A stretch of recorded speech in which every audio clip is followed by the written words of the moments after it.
Hi there and welcome to MiWeek. I'm Christy McDonald. Glad to have you with us heading into a holiday weekend, celebrating opening day of the Tigers, crossing fingers for any kind of spring weather.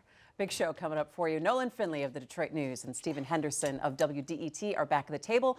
We're taking on the stories that you've been talking about this week, including the sickening new charges at Michigan State University against Larry Nassar's former boss. If they're true, it's not a shock that Nassar got away with what he did, the trouble with rooting out systemic abuse. Plus, how about we just repeal the Second Amendment? We'll talk about the grenade thrown into the gun debate this week. Also, more headlines from around town. Governor Snyder encouraging regional transit, and politics get strange in Macomb County. And I have a One Detroit special report for you. We head to the Island View neighborhood and listen to some of their concerns about the city, kids, and crime. All right, well, just when you thought it couldn't get worse for Michigan State, it really does. Larry Nassar's boss and former dean of the College of Osteopathic Medicine, William Strampel, arrested for porn and accusations of sexual assault and harassment by students. So this was the guy who was supposed to be making sure that Larry Nassar didn't prey on girls and young women. Add to that reports that show MSU spent $500,000 on social media tracking to see who was saying what about the university, and MSU is back in mediation with the victims. This leads to bigger questions of systemic abuse and just how much it is going to cost the university. Let's bring in Nolan Finley, Stephen Henderson. It's good to see you guys. Good to be here. Wow, you know, when the news came out at Michigan State this week, and you know, I almost wanted that over-the-shoulder television graphic. Like, are you kidding me? Yeah. I mean, this is sickening stuff. Nolan, I'm going to start with you in the perception of what is happening at Michigan State. Well, here's what I think the impact is. I think the settlement threshold for those lawsuits that the victims have filed just went way up because this indicates that the university is culpable. It wasn't just Larry Nassar isolated, as Luana Simon always contended. It was Larry Nassar and his boss who apparently knew about this, and you can't yet say he was a participant in it, but you can understand this leads some understanding to why he didn't react when those complaints came to him. Right, and in the fact that, you know, that they got a tip and they went in and tried to start accessing computers, it also makes me think, wow, how many hard drives were wiped clean across the university?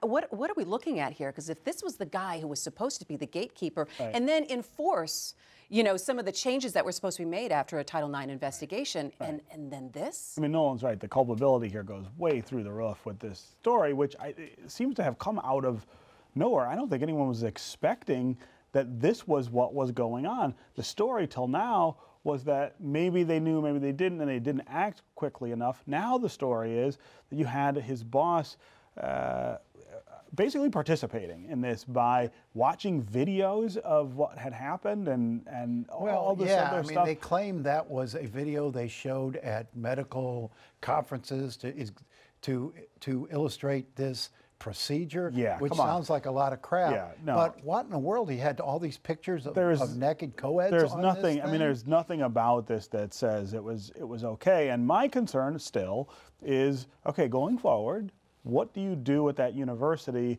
to repair the damage? Now, the lawsuits are one thing, and that's about money. But you have all of this damage that's being done to the school's reputation, not just in sports. That's also in academics. You now have a politician who's been put in charge of that university supposedly to clean this up. His instincts are political. His instincts so far have been to punch back at the people who are making accusations about MSU. And I really worry about what kind of consequence that will mean for the university in not just the distant future, but in the near future. Think about when they try to go find a permanent president for that job. The damage that's being done now really makes it difficult. Let me ask you this, Nolan. I know you've had some contact here and there. Have you talked to John Engler at all, and how you perceive the job that he's doing so far in this situation? You know, I've talked to John Engler. I think he's absolutely the right guy for the job because there's so much stuff that needs to be cleaned up before a new president does take place. I would liken him to Kevin Orr. You know, he's a guy who can come in, take the heat, do the hard things, and then leave the university, hopefully, in shape for a more suitable president, a president with academic credentials, and who can begin to reestablish this university as a place you want to send your kids. I think Engler's the right guy, but there's a lot to clean up. This $500,000 you mentioned, I want to get right? to that. Yeah, but so the university had hired Weber Shandwick, which is a big PR firm. Under Luana Simon. Yes, under Luana Simon, to track social media.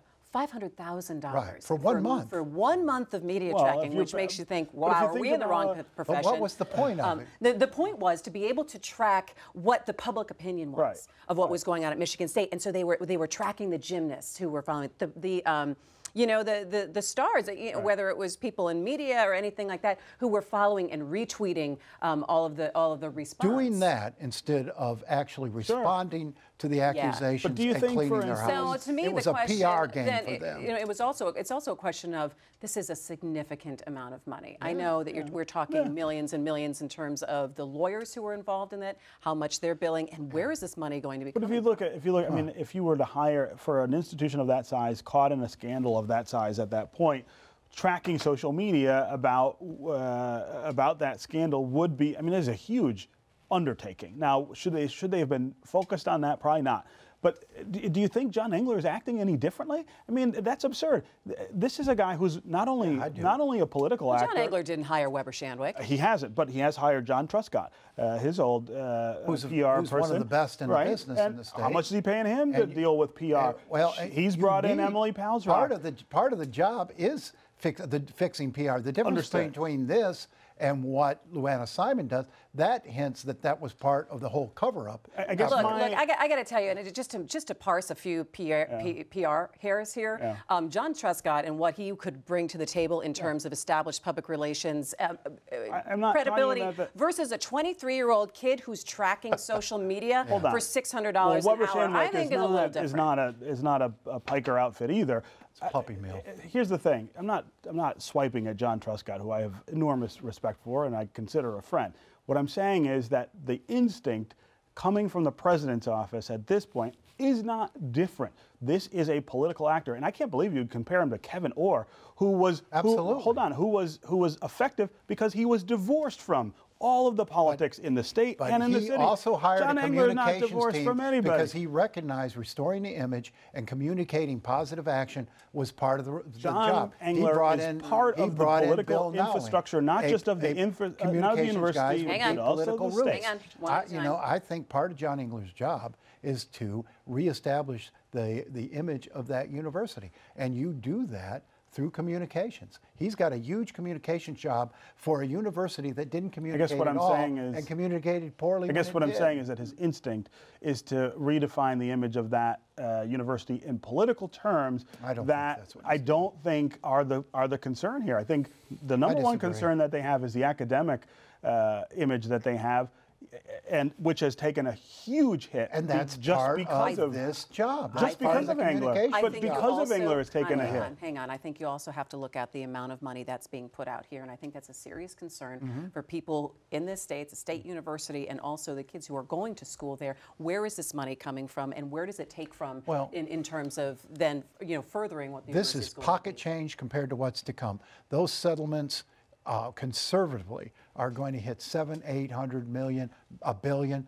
with 200 victims or more. And now this new information about the university's culpability in this could go up to $2 billion. Where's that money going to come from? Insurance won't cover all of it. They can't dip into their endowment because most of that is targeted, restricted.